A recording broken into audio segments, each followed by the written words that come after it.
Thanks. Oh, I was ready to shout in case the mics weren't working. Pron just met me in the green room and said, "So like you do this all the time?" I said, "No, actually I do it when my friends are involved, but or when it's work." And in this case, I'm sitting here on stage with my friends, and this is part of work because I work for the Godrej DEI lab. So never let anyone tell you that you can't have your cake and eat it too. Thank you, Parmesh. The the running theme of what we are going to talk about, in my mind, is work, which I know sounds extremely general and really broad. But we have these three wonderful writers who all have books out this year or will very soon, and who lead really extraordinary and diverse working lives, not only as artists, but also in fields outside literature. And so the somewhat tricky thing that we're going to try and do in this session is tell you a little bit about their new books and celebrate them, because that's what all you wonderful readers are here for. But also really explore how work has shaped their books, their writing lives, and their lives as women. Controversial statements. Pronoti's book, we'll do recency bias, sort of. Pronoti has just brought out a book called In the Beginning There Was Bombay Duck, which is a wonderful history of this city through food. And so it takes you through this beautiful, the story of Bombay and its food sort of through timeline, interpolated with how its communities have come to live here and work here and eat here. Thank you so much for writing the book. Do you want to give us an introduction to it, since I think almost nobody here has read it yet? Hi, everyone. So in the beginning, there was Bombay Duck is really a series of essay-style chapters on Bombay's founding communities. And it talks about how people like the Pathare Prabhus and the Gujaratis, Sindhis, Iranians came to the city, set up home in the city, and how they brought their foods to the city, and also how their foods transformed in Bombay. So it's very much about the Bombay plate. It transformed in Bombay by way of ingredients, for example, that were local to the Konkan coast. I mean, we often forget that Bombay is the North Konkan. We think of ourselves as this island city in many ways, but we're very rooted in the North Konkan. And so it transformed by way of ingredients, by way of practices, and it sort of became something else and something unique in Bombay. So it's really the story of the city's founding communities and how they ate and how they created a dining culture in the city. And how interesting for a city that has been sometimes burdened and sometimes glorified with the idea of the melting pot, which is actually something you have spent much of your career writing about as a journalist and as an editor. I've loved your features about the city, and not a few of them have really engaged with the food culture that we've lived with. Can you kind of give us, the big picture of how we went from there to In the Beginning There Was Bombay Duck? Well, so I'm from Bombay. I've been born and brought up in Bombay. But I really fell in love with the city when I joined a magazine. My first journalism job was as a magazine called Time Out Mumbai. And Time Out Mumbai was run by a bunch of Bombay Divanas. Naresh Fernandez was my editor. And I had no idea of the history of the city in a meaningful way before I joined Time Out. For example, I didn't know about the Samyukta Maharashtra movement till I joined Time Out. And that's just not something that they taught us in our history books. Like, I didn't know about indicting the South Bombay upbringing here. Yeah, yeah. But I learned a lot about the city in Time Out. That's when I sort of developed a love for the city. And Time Out had so my beat was theater. I used to write on theater. But I also did a bunch of restaurant reviews and some food features. And that's when sort of the interest really was kindled in me. And then and Time Out was also about sort of local history. So really sort of going out there, just sussing out these stories. And then after that, I joined the Times of India, and that's when I started writing a food column and I started cooking. And that's when my interest really sort of intensified. But Time Out was the crucible of my, interest in food writing. Yeah, and now that you mention it, I think that sense that every small story has many layers to it is something that a great magazine like Time Out, and I think many great magazines really do end up giving you successfully. Yeah, I mean, like the city has so many subcultures. Like I remember a couple of examples. One of my colleagues, Che, who now edits GQ, he wrote this amazing story about Nigerians living in Bombay, and that's just not something that they're in the papers for all the wrong reasons, but like you don't really read about their culture in the city. And here he was, writing about their food, like a couple of Nigerian restaurants which no one knew about. We did like this fantastic cover story on the Chinese in the city. And, aside from, writing about Manchurian and interviewing Nelson Wang, there's some fascinating stories that we uncovered about the community and about their food. Yeah, I learned Baba Ling's real name from your book, which is amazing. I know. And on the subject of journalism, I'm going to jump to Jane, but she's not clearing pages for the Mumbai Mirror, which she runs today. So we're lucky to have her. We're also lucky that her new book, which is almost out, but not yet, is something that she can talk about. It's called Moga Sundi. Jane, what can you tell us about the book?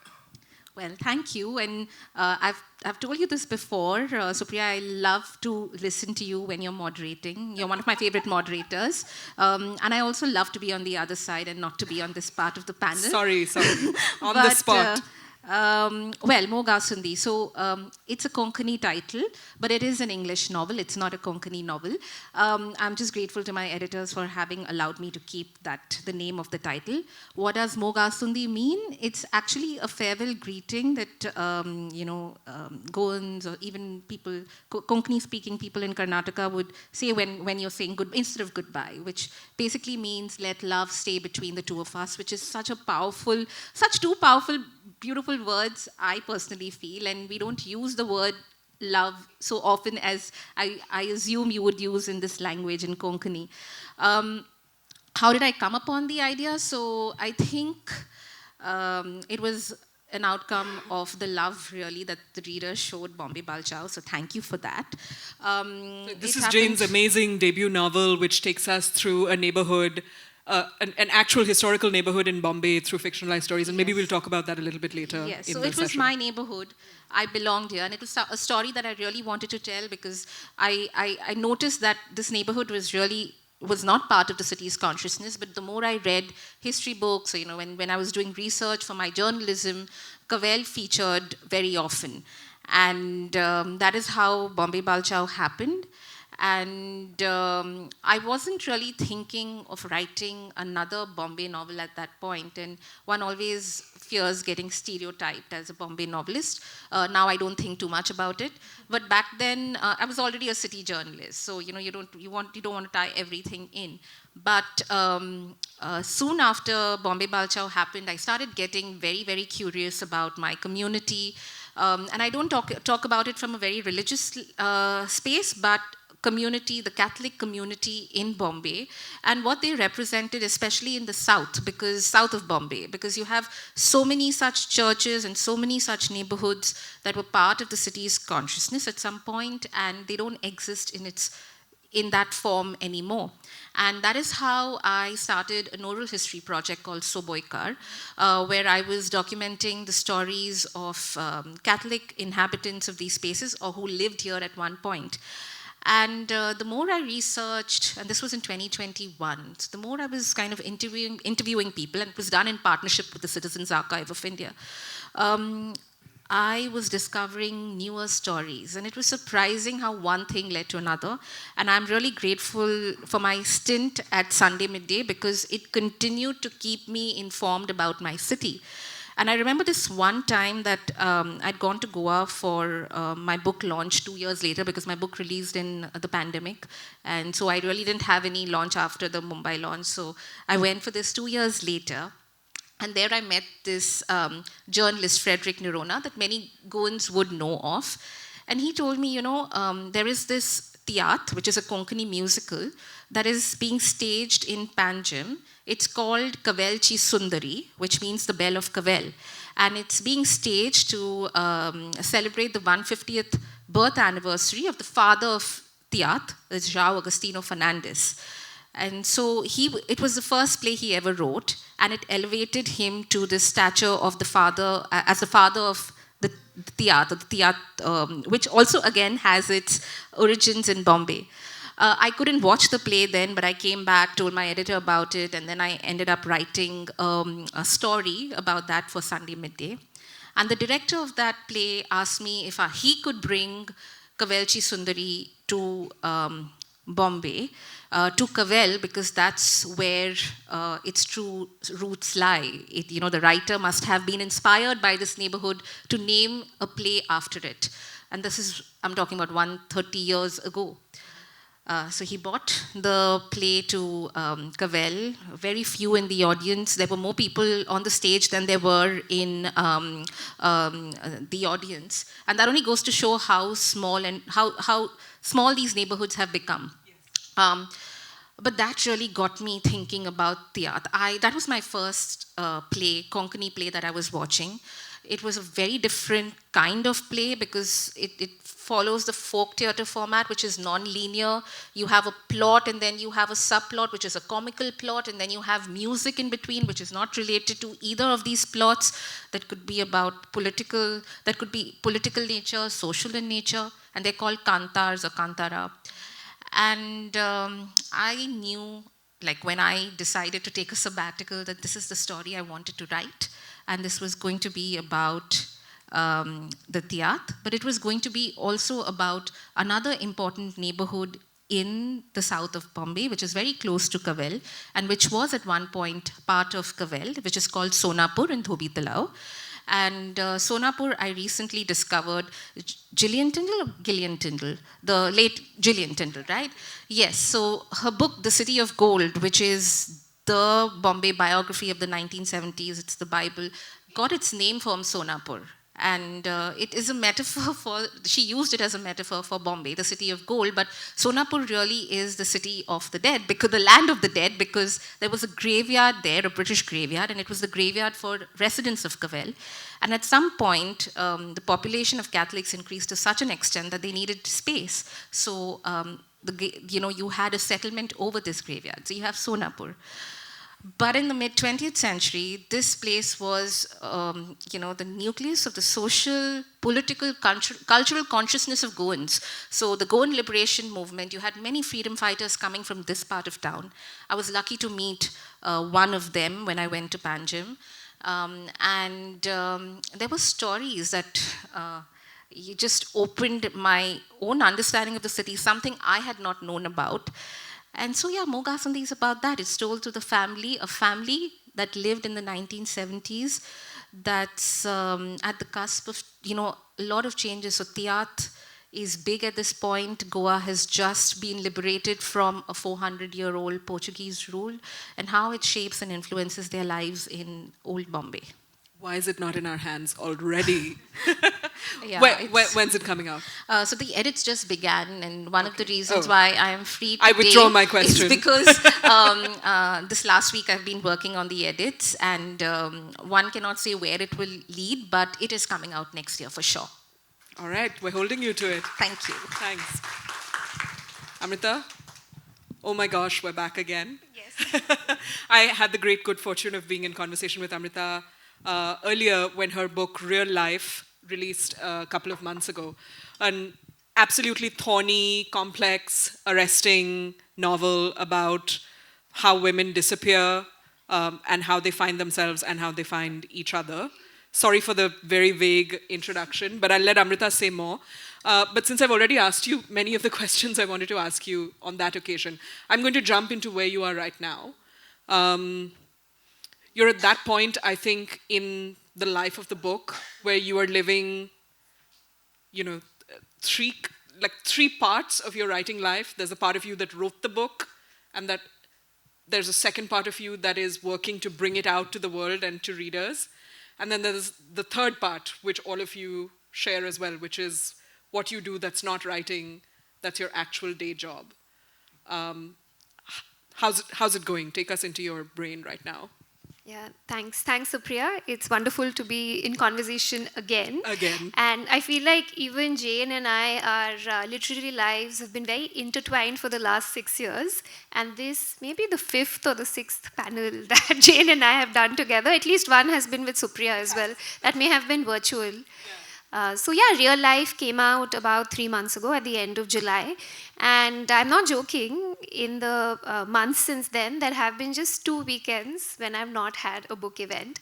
I have done 5 book conversations across 3 cities. There have been 3 lit fests, about 4 video interviews, video podcasts. So I'm very exhausted. Next weekend, I think, is the last book event for a long time. Oh, did I not tell you we're doing Kidding. Yeah, so you talked about the 3 parts of being a writer. Only 2 of those parts are currently happening. There's no writing happening yet. As for my day job, this didn't come up in my bio, but I am also a technologist. I worked in the AI for social impact, tech for social good space for about 7 years now. And currently I work at a nonprofit in the maternal and child health space. So this is a nonprofit that builds technology-based solutions to reduce maternal and child mortality, and I lead product and innovation there. So very different from my creative life, but also in some ways not very different. And we talked about this at the launch as well. But for my work, I spend a lot of time talking to, learning about women whose lives are very different from my own, to understand how they access information, how they make decisions about their health, about their family's health, and their general sense of agency, and agency when it comes to their own lives. And what's really struck me in the last few years of doing fieldwork is that a lot of women in this country, especially married women, are not allowed to sustain friendships, female friendships. And there are many barriers that get in the way. Women usually migrate after marriage. They may not have phones that let them keep in touch with friends. When they have phones, there are gatekeepers who may frown upon frivolous things such as keeping in touch with friends. And women who manage to overcome these obstacles and keep up their friendships are also empowered in many other aspects of their lives. And it's easy to say that, oh, if you have if you have the sense of agency, if you have the strength to go against the grain and keep in touch with your friends, then you're probably a more empowered person to start with. But that's not so clear to me. It's very hard to say which is cause and which is effect.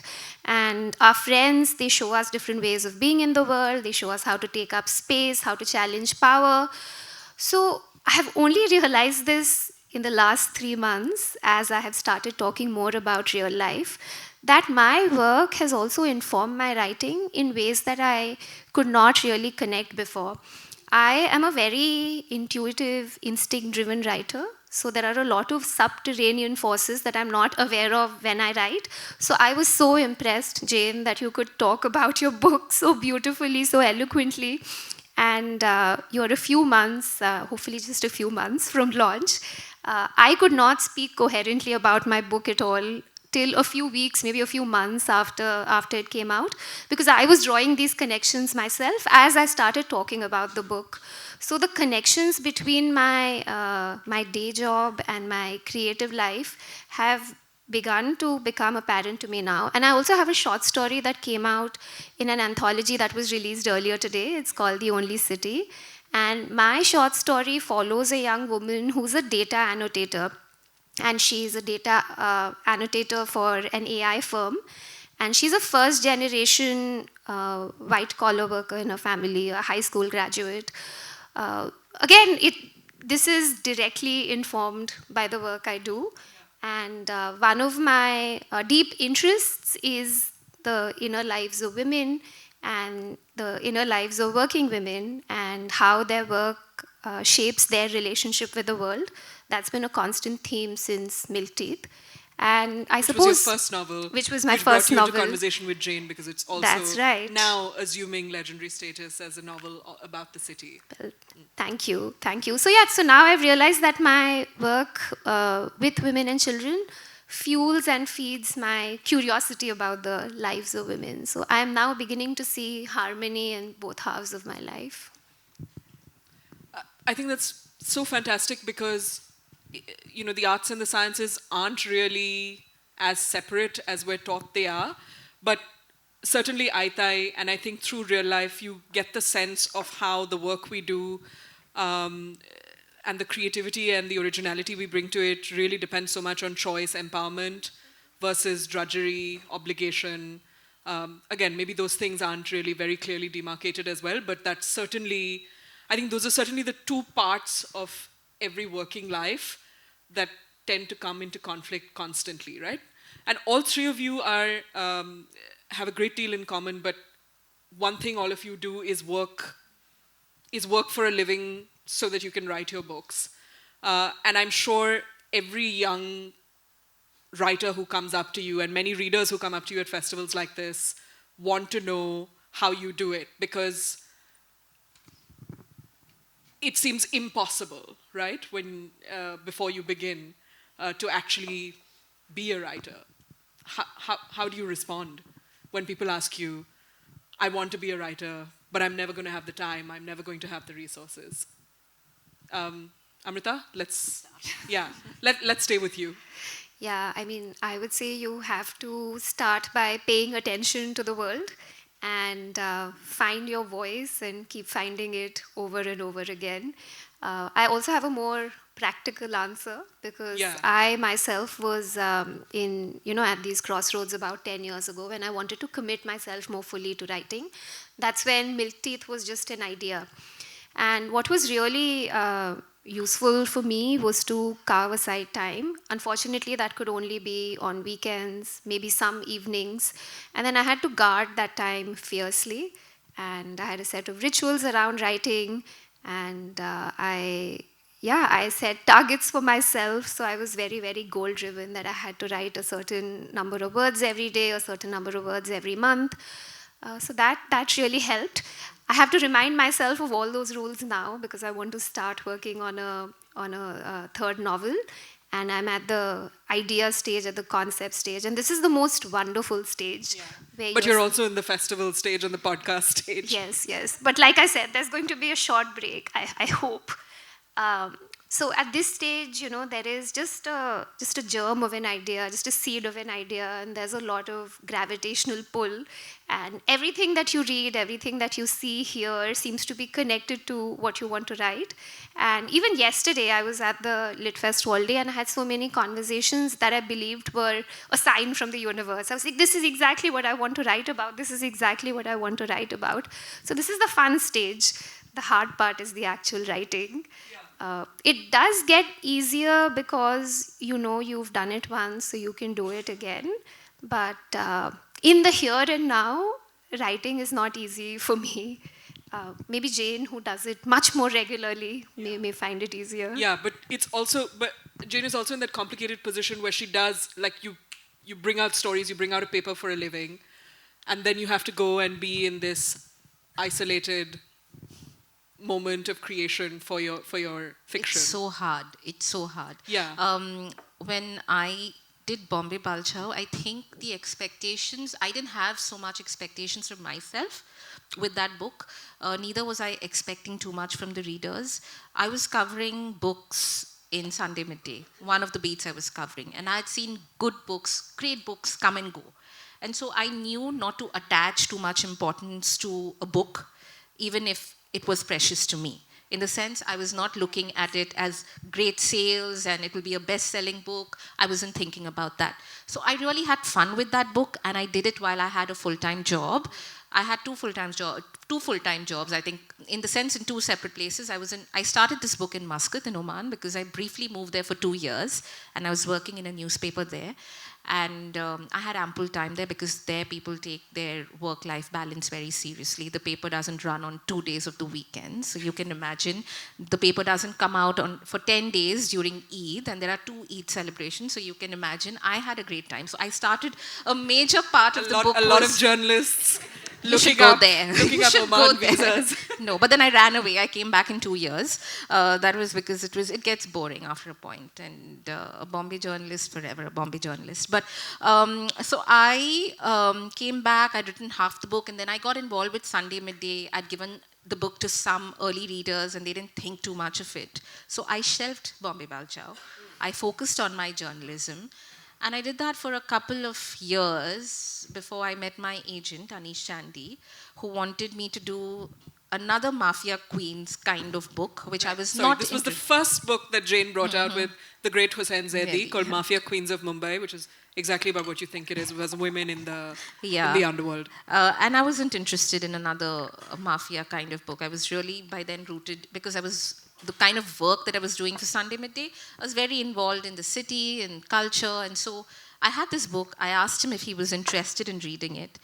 And Anish got back to me in a couple of days and said, let's do it. And so I had to start writing again. So there was no option, because I'd shown him half my book and then I had to do the rest. And it took me another 2 years. I don't know how I managed, because I think I was just having so much fun with that book that when that book came out, and it just felt so effortless. I think it all started sinking in when I had to start working on a second book, and then the pressure. Yeah, so the pressure was really high, and so I had to take that sabbatical. I loved my work, I loved my job, and I still miss what I did. But I'm back in Mirror. But it's different papers represent different things, and so Mirror represents something great, Midday represents something, but. I left it because I had to work on that book. So I didn't, and because you have a full-time writing job, it becomes very difficult to come back and then write a novel. So it is almost impossible. So I needed to take at least some time off to know what I was doing, because I had all these ideas. I knew I wanted to write. I had all the material available with me. I was just not moving. I tried to put pen to paper and nothing came out. And what came out disappointed me. And I said, before I start disappointing myself more, let me just take this break and focus on the book. So a good 1.5 years, and I was lucky I got a scholarship, a fellowship to Scotland to complete at least the first draft of the manuscript. So yeah, the book came out at a time when I was very anxious. It's not easy being a full-time writer working on a novel. You're always trying to find small gigs to keep the money going and coming. So yeah, I would not call it romantic at all. It's a very, very anxious phase. You're loving what you're doing. You're getting your freedom. You're able to write, but you also have to figure out where you get your bread and butter. So it is hard. It is definitely hard. So far what I'm hearing is have very clear goals, shut life out so that you can work on those goals. Find a great agent, but save up so that you can you have to save up. I save actually up so that planned you can take time off. Yes, I had to plan that. Got it. Pron, what do you say to people? I mean, similar things really, because you have to be willing to give up a lot of things. Like you have to be... Very, very good advice. Yeah, you have to be willing to give up your social life.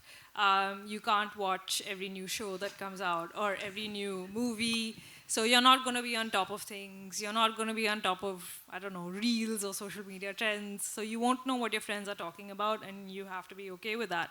Because otherwise, there's simply no way to get any writing done if you're working full-time. And, it really helps when you take sabbaticals and when you have a bit of time to devote entirely to your writing. But I do think that having a full-time job instills a certain discipline in you. And it makes it harder. It makes writing a book harder. But I feel that because there's so much pressure on you to get the book out, pressure that you're putting on yourself, I think you're just sort of wiser with your time in a sense. You're wiser with your weekends and with your evenings. You want to say something? No, it reminds me of the character in your first book, Half-Blood, who doesn't need to work and is a trust fund baby, and who then becomes a trust fund grandpa, who has been writing a book about rogue Parsis for about 40 years. Right. And then, but it still isn't out by the end of the book. So I see what you're saying about some discipline. Yeah, absolutely. Being you necessary. have to be, it's like, when we were in class 10, there's so much, such a premium that's placed on your ICSE exams that you really study for your class 10 exams. After that, it doesn't matter what you get.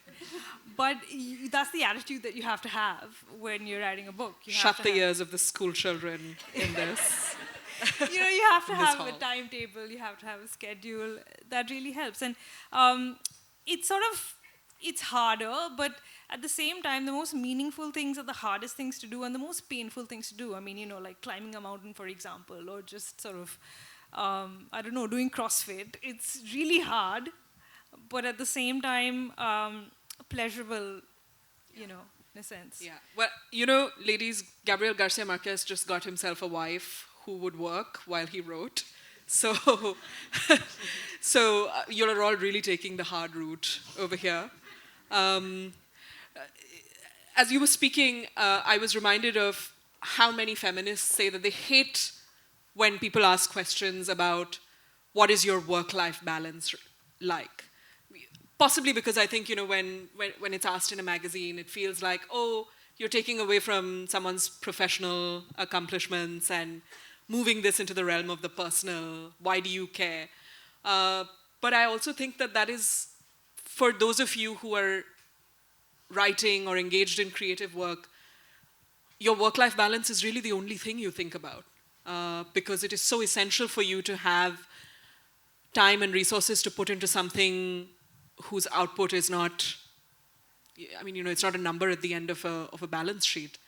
And so, I think credit to the objections to this. I do think that more men should be asked about their work-life balance, so that we know, I don't know how many hours they spend parenting or whatever. But is this a question that you've been asked a lot about how you manage things, or was this the first time? No, I get asked that. You do? And do you hate it? No, I don't think too much about it, but I feel that I got asked this a lot when I came out with Bombay Balchao, because I had a full-time working job at that point when I came out with that book. But I feel as women, we're always working. And a lot of the work that we do is unpaid. Absolutely. And this is as working mothers, working wives, working daughters, working sisters. It's just constant work. And balancing that with a job, with a writing career, is difficult, but we somehow manage these different working lives, and I give ourselves a lot of credit for that, because it takes a lot of work. Working takes a lot of work, and working in these different, and for most part we don't get paid for that, right? So yeah. That's right. So Rebecca Solnit, she was asked how she was so prolific.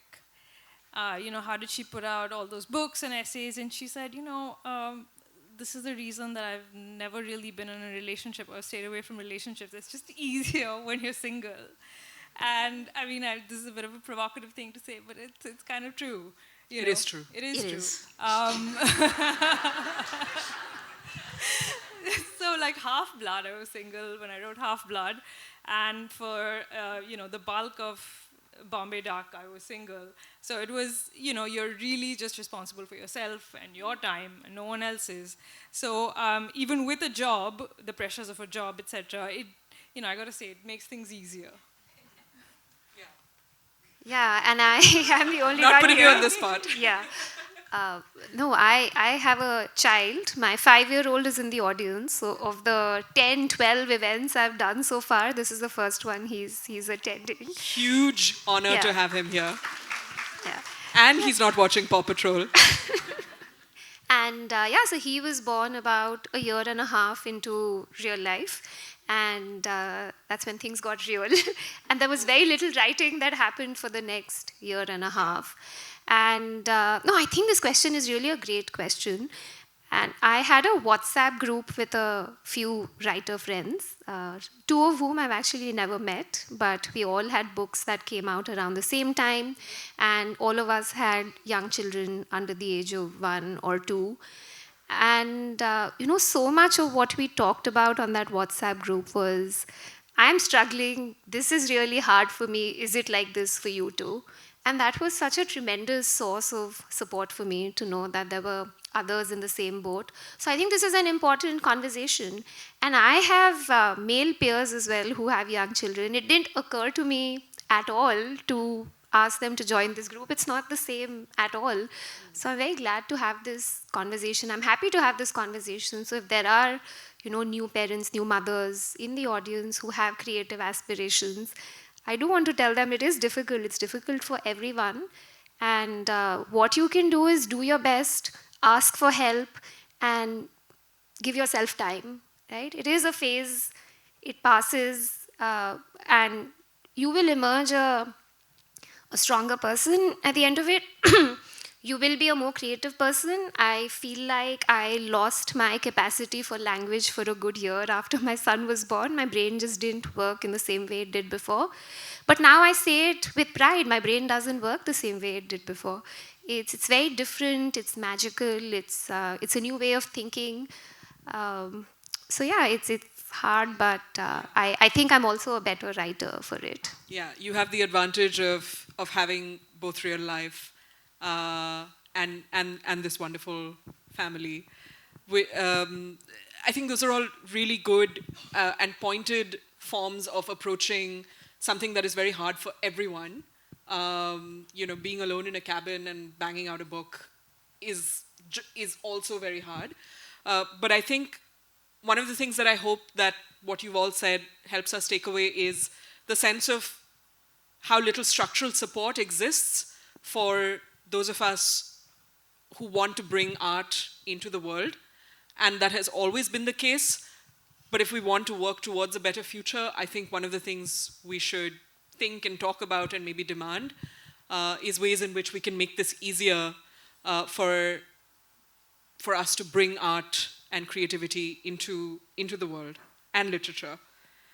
I can't ignore the elephant in the room, which is this city, which some of you have already started talking about, and which I studiously avoided asking Amrita about because I know that she spent a long time talking about the city and how it figures in her work. In her first novel, Milk Teeth, and real life is not about that and is not set in Bombay. Nonetheless, I think this, I'm going to bring it up so that we can, expand from there. Because this is, among other things, a city of working women.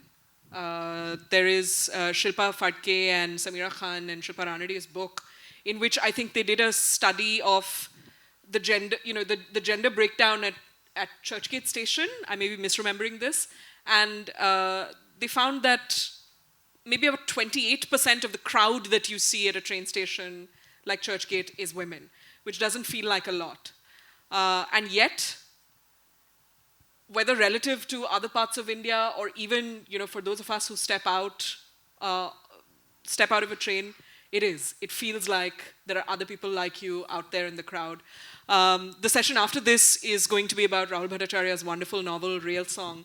And there's a crucial scene in it where a woman steps out at VT Station after having spent a life, elsewhere in rural, suburban India.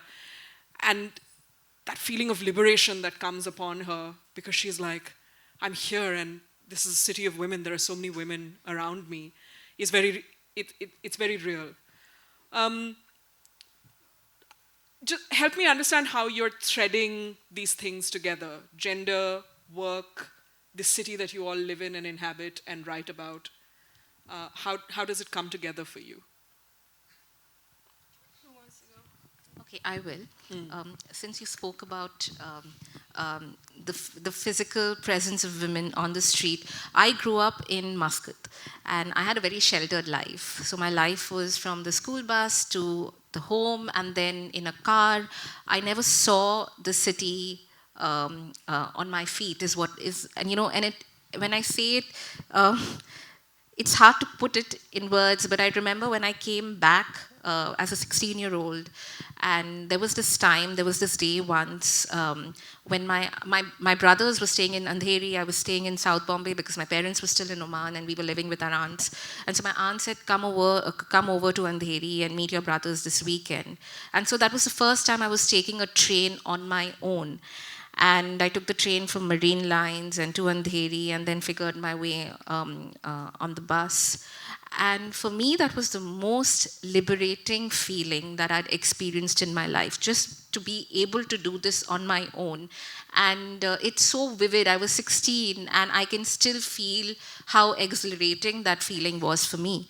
And that is the day I felt like I belonged to the city because of how it made me feel, how liberated it made me feel. And I feel that for a lot of women here, we are very, very lucky. Because I remember going back again to work for 2 years in Oman, I said in 2013.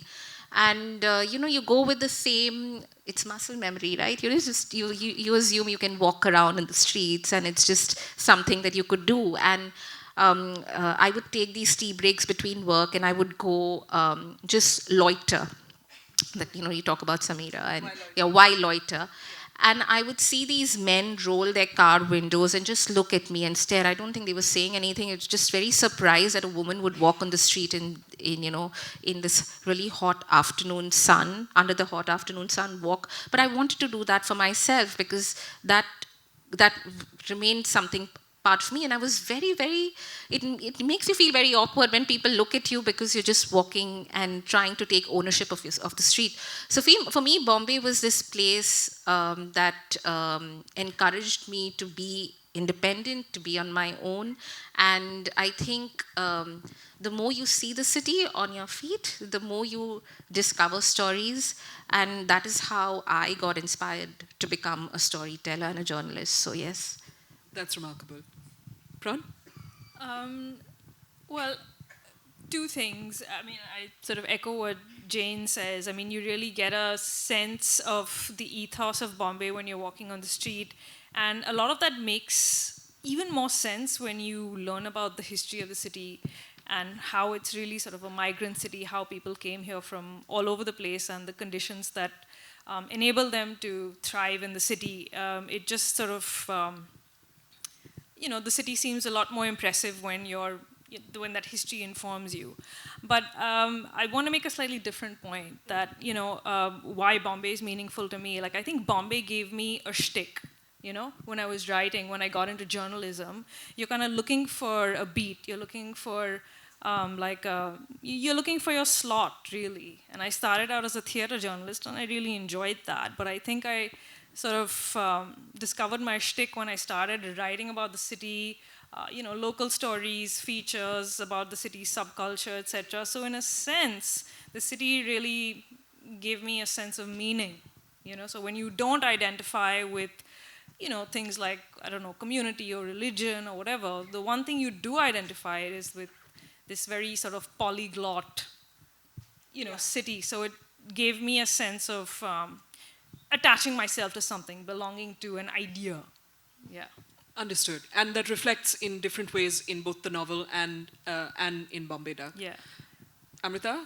Yeah, I want to repeat my relationship with the city, which both of you have heard about multiple times.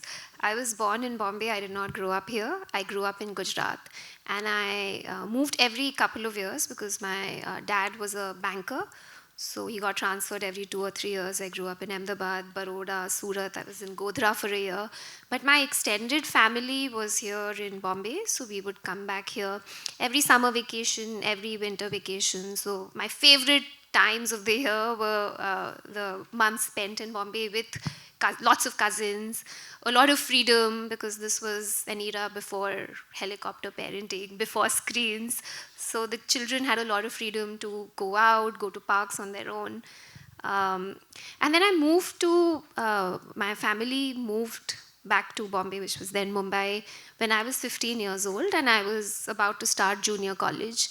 And we lived in Andheri, and I decided to go to Jai Hind, which is just maybe 100 meters from here.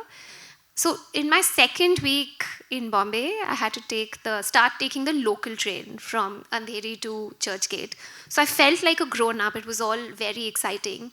And then I spent 4 years in college in a hostel in Powai.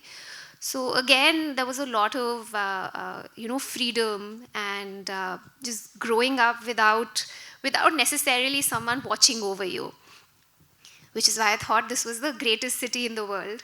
And I suppose my first novel, Milk Teeth, reflects some of that, the fondness, the nostalgia. It reflects a child and a young person's love for the city.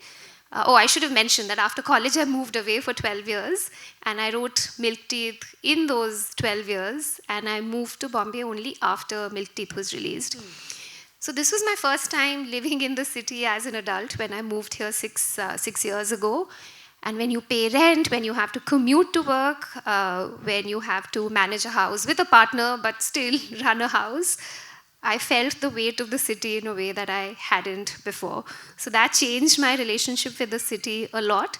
But I feel like now in the last 5 or 6 years, I have a newfound appreciation for what the city enables, right? And like you said, this is a city where you see women out and about, where you see women on trains, in public spaces. And this is a country with very low female labor force participation. So the crowd of the city, which can be annoying to the crowd, the rush, the traffic, which can be annoying to somebody, sitting in a cab, waiting to get to office or waiting to get home, is also what enables new possibilities, new futures for a lot of women, a lot of people. I suppose these are the aspects of the city that I see reflecting more in my more recent work. Yeah. To me, I've lived in other cities in India, but this is where I've spent most of my life. I think what the city has really given me is just respect for work and the sense that life is shaped around work. And I realize that can sound bleak and dystopian, but it is the thing that has enabled me, I think, to build a life that is different from the life of my parents, and to imagine that I can do 2 or 3 things at once. And I think perhaps in different ways that is also true of you, because none of you are, 50% day jobbers, 50% parents or caregivers, and I don't know, then some other secret 50% writers. Everything that you do, you are all that. And that takes extraordinary effort. It takes extraordinary commitment. And in some ways, it's resulted in great excellence on the part of all 3 of you. And in some ways, I think some of that just comes down to the fact that women work really hard. They do. And constantly. And get used to the idea that not every reward that comes your way is tangible or monetary. Sorry, that maybe that sounded bleaker than I meant it to, but that is, that is also the most fulfilling thing, I think, about writing and being able to put literature out into the world for these 3 amazing writers. I'm now going to open up to questions. Thank you for raising your hand. There's someone in the 3rd row at the right. Yeah, maybe 2 of these mics we can hand out.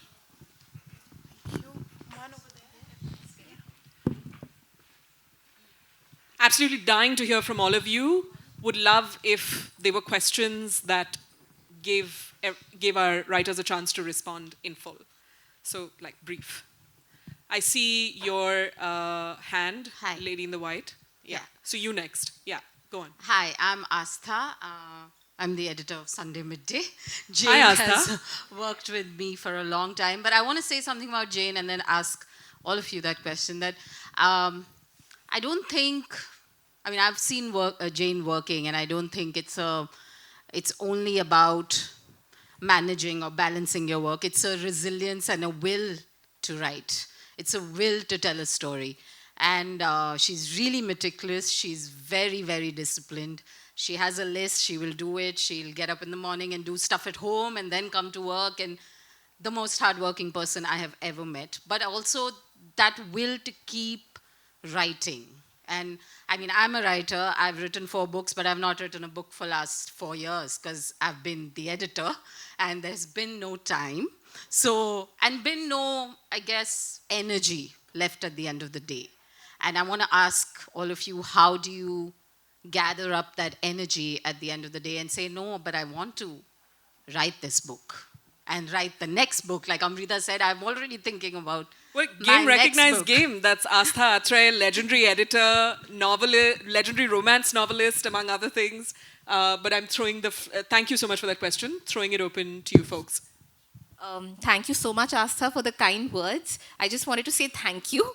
I think one of the reasons why I could also take that sabbatical was because you were the editor. Maybe it would be harder for me if I was the editor to take that, because the responsibilities then become heavier and you're constantly thinking about whether you would want to give up this job, not because it's something that you want to take control of. It's just something you love. When you are an editor, you love what you do. So it was easier for me to take the sabbatical, and you know how hard it was for me to do that. But it is because sometimes you just know that there is a story you have, and I think we all know that when the time is right, and that is when we cut ourselves some slack and say, you know what, let me just do this for now, and let me give myself this opportunity. So that was how and why I did it. Yeah, I want to say something along the same lines. I am not someone who likes doing hard things. I avoid hard things to the extent possible. That's the fakest thing you've said. No, but the thing is, there is a strong creative urge. One doesn't know where it comes from. And there comes a point where it's harder to ignore it than to act on it. So you just wait for that point. Sorry, I just also, from what y'all have said, and Asta, from your own comments, the big picture that's becoming clear to me, and maybe to some of you, is also about having community. And that's not obvious. I knew some of these writers 10 years ago when they didn't have a novel out, and now all of them have a second book out. So that means this thing is real. It's not a flash in the pan. This is their life. And we've joked a little bit about encountering each other at literature festivals over and over again, and asking the same questions and so on. But essentially, what you have seen is an informal structure of support and conversation that helps keep some of this alive. And Asta, you're as much a part of that as anybody else. Pran, can I go on to the next question, or do you want to, lady in the spectacles and the white shirt? Sorry, maybe it isn't white. It isn't. Thank you. Thank you for the conversation. Can you hear me okay? Yes. Yeah, I am in the tech and AI industry, and so I have my daily dose of Sam Altmans and Elon Musk, so I might be in a bubble, so forgive my question here. You all talked about your first book and then moving on to the second book and third book, and I just find that so amazing because as an aspiring writer, I'm told that you write your first book, that's your first job, and then all you have to do is sell your book. And that is the job you have to do. So I'm very curious about your perspective on how do you sell and how do you find the time to write your next book? I think Pran should take that. Putting you on the hardest. I'm really the wrong person when it comes to selling books. I couldn't sell a thing. Well, all three of you also had first books out in the pandemic or just after, which made it even harder, right? Yeah. I'm not sure how to answer that question, to be honest. I kind of depend on my publisher. But, I mean, it's an interesting question as well, because I think the publishing industry, and maybe Supriya, you can also chime in here, because the publishing industry has changed. And I think it's changed post-pandemic. Like a lot of books, for example, don't get book launches. Like you have budgets that are reserved for more established writers.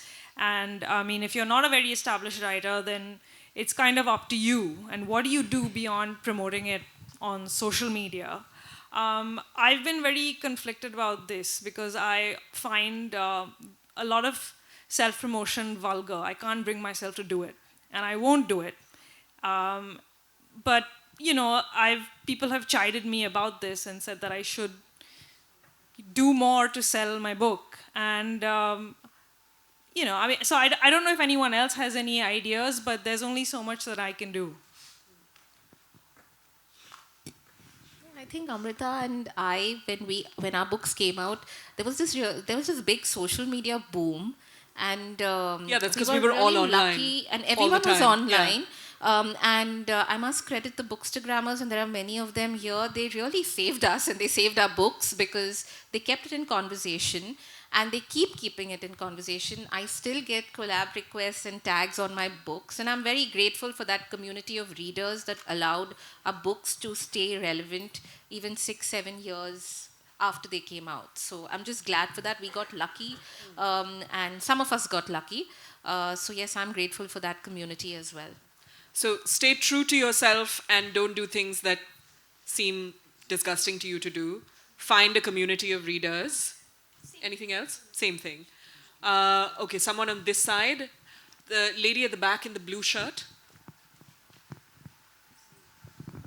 As as writers, I can understand that there comes a lot of, I'd say, especially as women writers, maybe you guys have faced some backlash when it comes to publishing your books, like maybe from people who have probably told you that it may not gain traction or you might not get seen the way you want. How do you deal with people like that? Okay. That's kind of on a running theme, so I think if you have something to add to what you've already said, please, we'd love to hear it. As a co-author of the first book, nobody ever remembered me until I wrote Bombay Balchao. So that's what I would say, that everyone assumed it was the book of somebody else and not mine. And I don't think that was the publisher's fault.